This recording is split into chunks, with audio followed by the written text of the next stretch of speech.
तो जैसे प्रातः काल से सायंकाल तक की हर व्यक्ति की अपनी एक दिनचर्या होनी चाहिए। ऐसा नहीं कि आज हम 4 बजे उठे, कल 7 बजे उठे, पर फिर मन को आप कंट्रोल नहीं कर पाएँगे। मन के लिए एक दिनचर्या होनी चाहिए कि हमको 10 बजे सोना है, 4 बजे उठ जाना है, तो फिर 4 से सवा 4 नहीं होना चाहिए।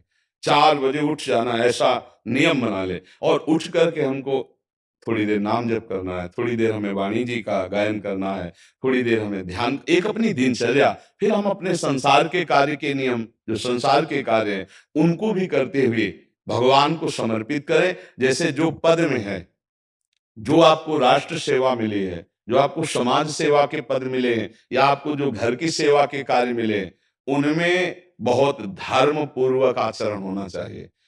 अगर आप अधर्म आचरण करते हैं, अपने पद का दुरुपयोग करते हैं, तो आप सुबह जग करके थोड़ा माला चला लीजिए, फिर भी आपका कल्याण नहीं होगा। क्योंकि आप अपने पद का, अपने सेवा का दुरुपयोग कर रहे हैं। जैसे हम जानते हैं कि अधर्म आचरण है, ये अधर्मी है, हमें पता है दोषी है और वो हमको कुछ धन दे देता है और हम उसको मुक्त करवाने की बात सोचते हैं और जो निर्दोष है उसको फंसा देते हैं। अब तुम चाहे जितना माला चलाने की कोशिश करो या दान पुण्य करो, वो तुम्हारा अधर्म आचरण, वो अधर्म का धन तुम्हें सतमार्ग में नहीं जाने देगा। नियम लेना चाहिए कि जिस पद में है, जिस धर्म में है, जिस कर्तव्य में है, चाहे कुछ भी हो जाए, हम अपने कर्तव्य से विमुख नहीं होंगे। जितना जप महान है, उतने कर्तव्य महान है। दोनों बातें समझना है। जब माला फेरा और इसके बाद बेईमानी, अधर्माचरण, इनका कोई नियम नहीं है कि हमें कैसे चलना है, तो वो माला काम नहीं कर पाएगा। क्योंकि उसका तभी सत्य भाव माना जाएगा माला जपला जब धर्माचरण है। धर्माचरण नियम से, बोले वो बड़े कट्टर नियम वाले हैं, उनको घूस नहीं, आप उनको भयभीत करके नहीं काम करवा सकते, प्रलोभन में काम नहीं करा सकते। ये हमारी गृहस्थी है ना, तो गृहस्थी के पालन के लिए धन चाहिए और धन के लिए हम धर्म को आगे रखें, धन को नहीं। धर्म को, हमारा कर्तव्य क्या, प्रायः जैसे पूज्य बाबा ने कहा, आज हमारे देश में बहुत दुर्दशा हो रही है। दुर्दशा हो रही, क्यों? क्योंकि सब अपनी जगह से गलत हो रहे हैं। अगर अपनी जगह हम ठीक रहे तो हमारी दुर्दशा नहीं होगी। हमारा भजन कम होगा, लेकिन हम धर्म से चल रहे हैं तो हम विजयी होंगे। हम भगवान को प्रसन्न कर सकते हैं, क्योंकि हमें जो कार्य मिला है वो भगवान का ही कार्य, सृष्टि भगवान का कार्य। जैसे नए बच्चे कुछ वकालत पढ़ रहे थे, तो यहाँ आके प्रश्न किया था कि हम जानते हैं कि वो दोषी नहीं है, हम जानते हैं कि वो दोषी है, पर दोषी हमें पैसा दे रहा है, तो हम वकालत पढ़ी इसीलिए, हम उसको जिताएंगे, फिर क्या कोई पाप है? तो उनका खुला पाप है। बोले नहीं, हमारी कोई ऐसा कंपनी दो, ऐसा कुछ बोले कि हमारी कंपनी को ये सिखाया जाता है, तो हमको तो ये करना ही होगा, अगर नहीं करेंगे तो हमारी वकालत का मतलब क्या रहा? तो नहीं, वकालत का मतलब अधर्मी को मुक्त करवाना नहीं है। वकालत का मतलब अधर्मी के सबूत एकत्रित करके उसको दंड दिलवाना है और धर्मात्मा को मुक्त करवाना है। अब इसके लिए आपके पास अर्थव्यवस्था अगर कमजोर भी है, तो धर्म व्यवस्था आपकी पूरी है। धर्म व्यवस्था ठीक है तो परिवार स्वस्थ रहेगा, सुखी रहेगा, भगवान आप पर प्रसन्न रहेंगे। अच्छा, फिर हमने तर्क रखा कि जैसे आपकी बहन के साथ कोई गलत व्यवहार करे, आपको पता है, और वो आपको 10 लाख रुपया घूस दे, तो क्या आप उसका पक्ष लेंगे? नहीं। तो फिर दूसरी बहन के साथ किया है। अब यहाँ विचार करना ना, अपने भाई का अगर कत्ल किए हो, मुझे पता हो कि ये दोषी है, तो क्या हम पैसे से उसको मुक्त करने देंगे? लगेगा कि जान की बाजी लगा देंगे और तुम्हें हम, ऐसे ही एक गरीब आदमी की किसी ने हत्या की, तो आपका पक्ष बनता है। पर ये ज्ञान कहाँ मिलेगा? बिना अध्यात्म के ये ज्ञान तो मिलेगा नहीं। ज्ञान तो इस बात का मिला कि कैसे पैसा कमाया जाए। अच्छा, वो पैसा यदि अधर्म से आया है तो आपकी दुर्दशा कर देगा, आपकी बुद्धि भ्रष्ट कर देगा।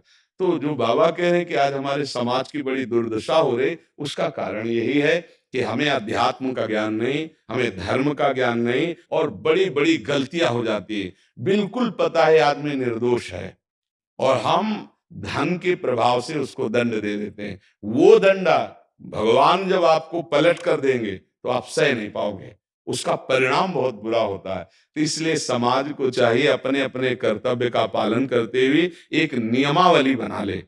जैसे कुछ दुकानों का नियम होता है कि वहां फिक्स रेट होता है, नहीं होता?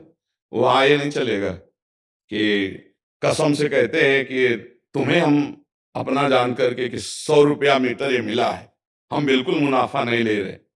नहीं, झूठ क्यों बोल रहे हो? दुकान खोले हो मुनाफा के लिए, झूठ क्यों बोल रहे हो? नहीं लेंगे मुनाफा, हम जितने का लाए हैं उससे मुनाफा लेंगे, पर 120 रुपया मीटर देंगे, कपड़ा बढ़िया है, नाप फिट है, इससे नीचे नहीं उतरेंगे, हमें सफाई देने की जरूरत नहीं है कि हम कसम खाते हैं या ऐसा। हम जानते हो ये बिजली है, दुकान है, नौकर लगे हैं, तो इसका मुनाफा लेने के लिए दुकान खोलें, कोई दान करने के लिए तो नहीं। तो सबको पता है मुनाफा लेगा, लेकिन एक फिक्स दाम, उससे 10-20 रुपया का मुनाफा लेकर के हम उसको बेच रहे हैं। लेकिन झूठ क्यों बोले? बोले झूठ के बिना धंधा नहीं चलता। नहीं, ऐसा नहीं है। अब असत्य बोलोगे तो उससे जो आपको मुनाफा मिलेगा वो आपकी बुद्धि भ्रष्ट करेगा, और सत्य है कि मुनाफा के लिए है वही चीज, और आप एक फिक्स रेट में दे रहे, बढ़िया है। अब अगर आप कोई मिलावट करके भोजन सामग्री दे रहे, आपको पता है, तो जो खाने वाले के हृदय में बैठे हुए भगवान है, वो तुम्हारे जीवन में मिलावट कर देंगे, तुम्हारा जीवन महान दुखमय हो जाएगा। ये कहाँ समझा जाता है? एक आदमी सिंथेटिक दूध बना रहा है, उससे कहो ये अपने बच्चे को पिलाओ, नहीं पिलाएगा। फिर ये दूसरे का बच्चा जब पिएगा तो उसकी हालत क्या होगी? दूसरे शरीर में जाएगा तो हालत क्या होगी? वो केवल धन की बुद्धि रखता है। एक आदमी घी में केमिकल मिला रहा है, एक ऐसे अभक्ष्य पदार्थ मिला है, वो स्वयं नहीं खाएगा, लेकिन वो होटलों में भेजा जाएगा, हजारों लाखों लोग खाएंगे, बीमारी बढ़ेगी, उसको रुपया से मतलब है। ये चीज, ये दुर्दशा हर जगह धर्म का ज्ञान न होने के कारण फैल रही, नहीं फैल रही।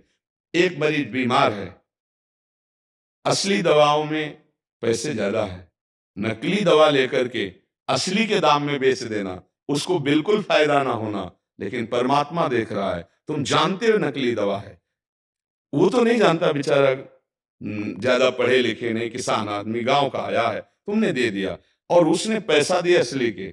अब वो पैसा तुम्हारी बुद्धि भ्रष्ट करेगा, तुम्हारे परिवार में कलह पैदा करेगा और तुम्हारा पतन कर देगा। ऐसे